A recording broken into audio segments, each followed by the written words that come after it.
Okra natin, pasayan at saka yung enoki mushroom. So, magkat na tayo sa ating okra. Ganito po. 1 inch lang. Ayan. Tapos, tanggalan natin yung buto. Yun, ay may buto, diba? Kulang kayo ng chopstick. Oh, see? May butas na.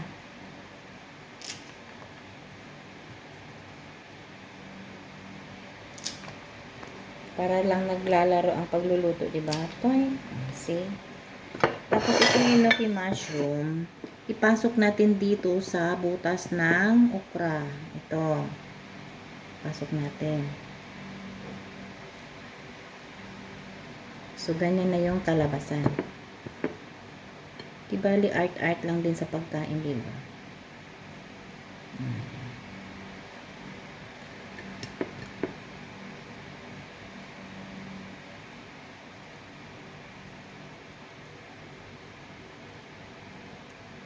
So, tapos ko nang mailagay yung enoki mushroom. Ganyan na po ang pag-plating natin. So, ilagay na natin yung ating pasayan.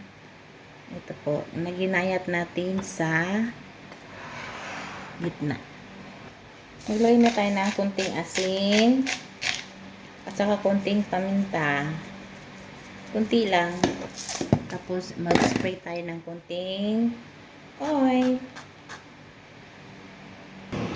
Tapos, ilagay na natin yung pasayan mga lay. Ganyan lang lay, oh.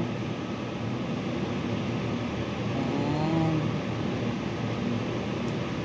Tayo yung buntot niya lay. Para magandang tingnan lay.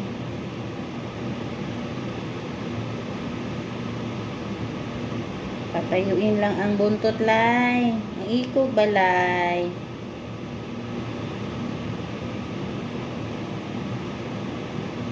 So, nakatayo na mga lay, diba?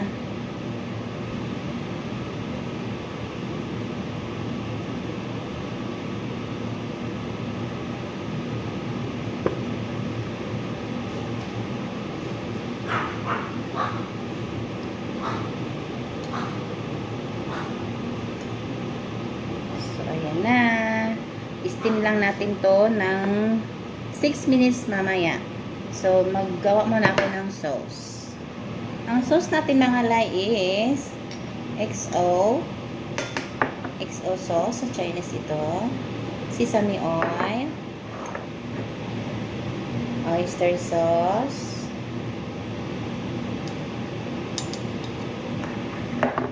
At saka light soy sauce. At kunting asukan. So, mix lang. Tapos, ibuhos natin dito sa ating pasayan. Ganyan lang mga like simple.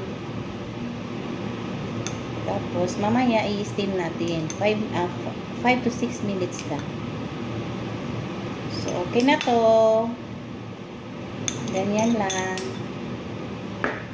Thank you for watching.